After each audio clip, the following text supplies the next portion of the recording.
शरदचंद्र पवार महाविकास आघाडीच्या दिग्गज उमेदवार मान्य रोहित सुमन नारायणबा पाटील जोरदार टाळ्यांच्या गजरात स्वागत।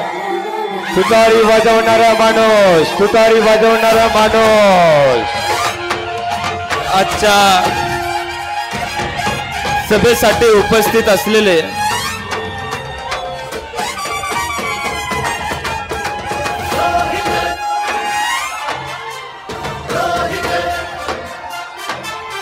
प्रचंड उत्साह आलेला आहे। सभेसाठी उपस्थित असलेले घ्या, बसून घ्या, धन्यवाद। आपल्या सर्वांचे लाडके नेते आदरणीय पवार साहेब, ज्यांनी आता आपल्या समोर शांतता शांतता मनोगत व्यक्त केलं। ऐका ऐका, शांतता, धन्यवाद। ज्यांनी आता आपल्या समोर मनोगत व्यक्त केलं त्या आमदार सुमनताई पाटील, थांबा, खासदार विशालदादा पाटील, आमदार अरुणांना लाड, भारत पाटणकर साहेब, ज्येष्ठ नेते जयसिंग तात्या शेंडगे, ज्येष्ठ नेते अनिताताई सगरे, ज्यांचं मार्गदर्शन मला इतके वर्ष लाभलं, ज्येष्ठ नेते शंकरदादा पाटील, ज्येष्ठ नेते हनुमंतराव आप्पा देसाई, अविनाश काका पाटील, सुरेश भाऊ, हयूम भाई, देवराज दादा पाटील, संजय बापू विभूते, सुष्मिताताई जाधव, विश्वास तात्या पाटील, महेश भाऊ खराडे, संजय भाऊ पाटील, बाळासाहेब पाटील, नलिनीताई पवार, भारत काका डुबुले, अजयजी काका, अमोल नाना, टीव्ही आबा, MK दादा, भानुदास दादा पाटील, दत्ताजीराव काका पाटील, गजानन काका खुजट, युवराज दादा, नानासाहेब वाघमारे, दिगंबर भाई कांबळे, पितांबर काका, अविराजजी शिंदे, दत्ता हावळे, संजय बापू हजारे, अक्षय भैया पाटील, अमित दादा पाटील, ताजुद्दीन भैया तांबोळी, बंडूभाऊ पवार, संजय दादा पाटील, सागरजी पाटील, पांडुरंगजी जाधव, अर्जुन थोरात, राहुल हजारे, वसंतरावजी चव्हाण, गणेशजी पाटील, व्यासपीठावरील आणि माझ्या समोर उपस्थित असणारे मला असणारी सर्व वडीलधारी मंडळी, उपस्थित असलेल्या माता भगिनी, माझे सर्व तरुण सहकारी, पत्रकार बंधू आणि भगिनींनो, आज आपल्या सर्वांसमोर सभेला उभारण्यापूर्वी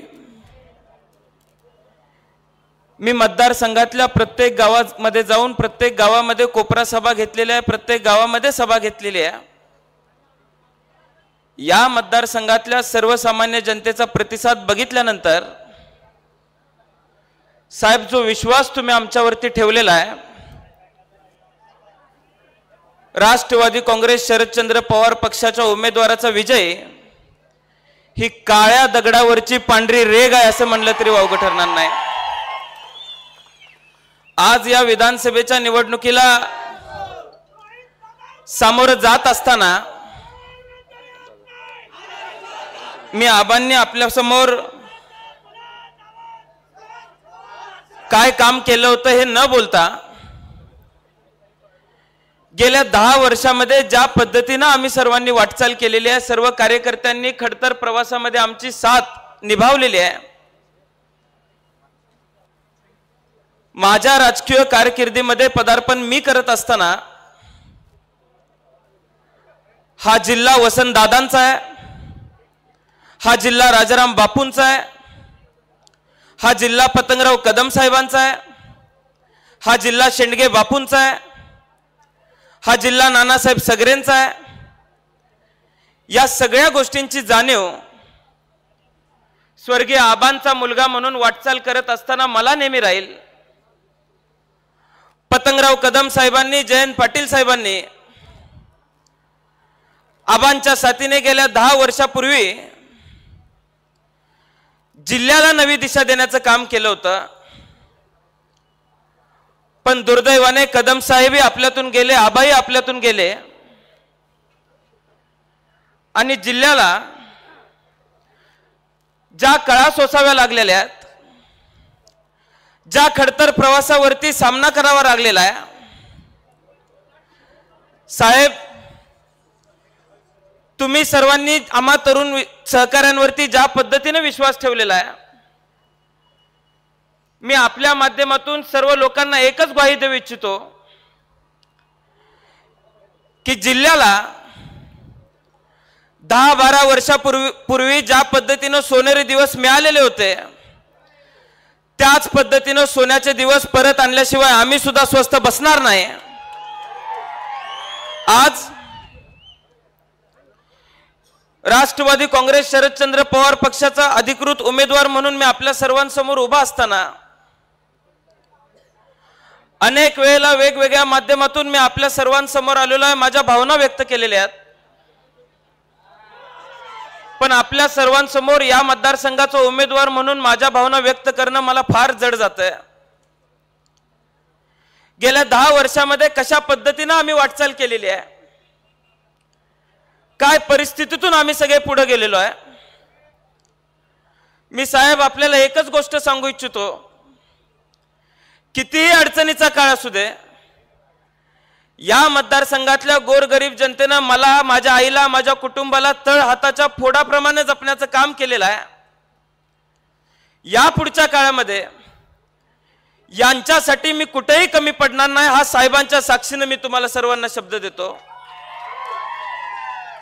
मी आपल्याला सर्वांना सांगतो, 2019च्या निवडणुकीला मी आपल्या सर्वांसमोर छाती टोकून सांगायचो की विरोधी पक्षात असताना 110 कोटी रुपयांचा निधी आम्ही आणला. त्या काळात तो निधी मोठा वाटायचा, कामं कशी करायची आहेत हे माहित नव्हतं. थोडासा अभ्यास चालू झाला. मंत्रालयामध्ये रोहितदादा पवारांच्या बरोबर फिरत असताना ते त्यांच्या मतदारसंघात काय करतायत तेच आपण आपल्या मतदारसंघात केलं पाहिजे असं मला वाटायला लागलं. त्यांच्याकडून जो प्रस्ताव तयार होईल तो प्रस्ताव मी तयार करायला लागलो. साहेब 2.5 वर्ष महाविकास आघाडीचं सरकार होतं, त्यातला 1.25 वर्ष कोरोनाचा काळ होता. फक्त 1.5 वर्षाच्या काळामध्ये या मतदारसंघामध्ये 850 कोटीपेक्षाची जास्त कामं आम्ही करू शकलो. या पुढच्या काळामध्ये काम करत असताना मतदारसंघातल्या गावगाड्यामध्ये शाळा चांगल्या झाल्या पाहिजेत. आम्ही सर्वांनी प्रयत्न केला. 40हून अधिक शाळांना 1-1 कोटीपेक्षाचा जास्त निधी दिला. आरोग्याच्या दृष्टिकोनातून आपला मतदारसंघ सक्षम असला पाहिजे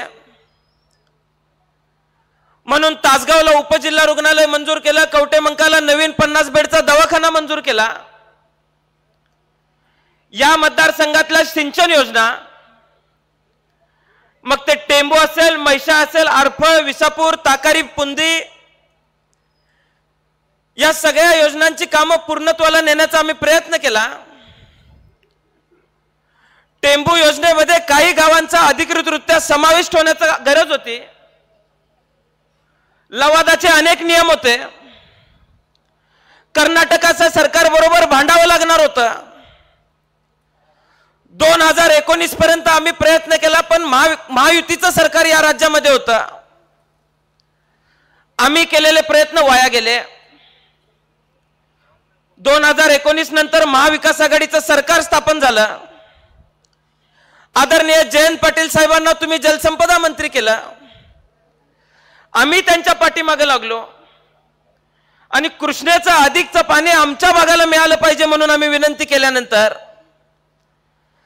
लवादाच्या काही नियमांसाठी कर्नाटकाच्या सरकार बरोबर त्यांनी विनंती केली. 2-3 बैठका लावून त्यांनी संघर्ष केला आणि महाराष्ट्रातल्या 6 विधानसभा मतदारसंघांसाठी 8 टीएमसी पाणी तत्वतः मान्यता मंजूर करून घेतली. महाविकास आघाडीचं सरकार पडलं. हे सरकार पडल्यानंतर एवढी वर्ष झाली, 1.5 वर्ष झाली, तरी तत्वतः मान्यता मिळालेल्या एखाद्या प्रस्तावाला अंतिम मंजुरी द्यायला किती वेळ लागतोय हा प्रश्न आम्ही विचारला. नाईलाजाने आम्हाला सर्व शेतकऱ्यांना घेऊन आमदार सुमनताईंच्या नेतृत्वामध्ये आमरण उपोषण करावं लागलं. ते आमरण उपोषण केलं, तुम्ही मध्यस्थी केली. राज्य सरकारला गुडघ्यावर आणण्याचं काम आमच्या आमरण उपोषणाने केलं आणि या मतदारसंघासाठी 1.5 TMC अधिकचं पाणी आम्ही आरक्षित करू शकलो. माझ्या समोर जे उमेदवार उभारलेले आहेत ते काल परवा कुठेतरी भाषण करत असताना म्हणाले की सकाळी 6 वाजता मटण खाऊन रोहित पाटील उपोषणाला बसले होते. आता हे 6 वाजता मला चारायला आले होते. सावळत जिल्हा परिषद गटातल्या सगळ्या माणसांना कल्पना आहे 6 वाजल्यापासून सर्वसामान्य शेतकरी बांधव आमच्या दारामध्ये आले होते. सिद्धेश्वराचा आशीर्वाद घेतला आणि या सरकारला गुडघ्यावरती आणण्याचं काम पवार साहेब तुमच्या माध्यमातून आम्ही केलं. आदल्या दिवशी 103 डिग्री ताप आलेला होता. डॉक्टरांनी सल्ला दिला सलाईन लावावी लागेल. ताई सांगत होत्या की मी उपोषणाला बसते तू बसू नको, पण आम्ही सर्वांनी भूमिका जाहीर केली होती आम्हाला बसावं लागलं. ताप आलेला असताना आमरण उपोषण करत असताना आईच्या डोक्यावर आईच्या मांडीवर डोकं टाकलं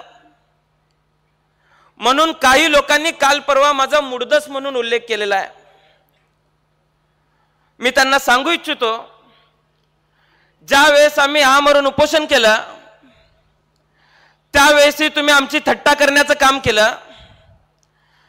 या मतदारसंघामध्ये साहेब एक महाशय आहेत त्यांनी यापूर्वी 9 दिवसाचं आमरण उपोषण केलं होतं आणि 10व्या दिवशी इथंच सिद्धेश्वर मंदिराच्या चौकामध्ये डॉल्बीवर नाचला होता. आता हा संशोधनाचा विषय 9 दिवस आमरण उपोषण केल्यानंतर माणूस 10व्या दिवशी डॉल्बीवर कसा काय नाचू शकतो. मी सहज माहिती काढली तर माणसं सकाळी घरी जेवायला जायची, दुपारी स्टेजच्या मागे ग्लासभर दूध प्यायची आणि ही आम्ही आमरण उपोषण केल्यानंतर आमची मापं काढायला लागलेली आहेत.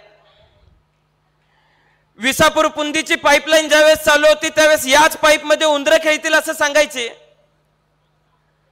आज साहेब परिस्थिती सांगतो 9ला पाणी सुटल्यानंतर बापलेक सकाळी 8 वाजता नारळ घेऊन उभा असतात. ही यांची परिस्थिती. गेल्या 10 वर्षातला निष्क्रियपणा यांना लपवता आला नाही म्हणून या मतदारसंघातल्या लोकांनी त्यांना लोकसभेला नाकारण्याचं काम केलं.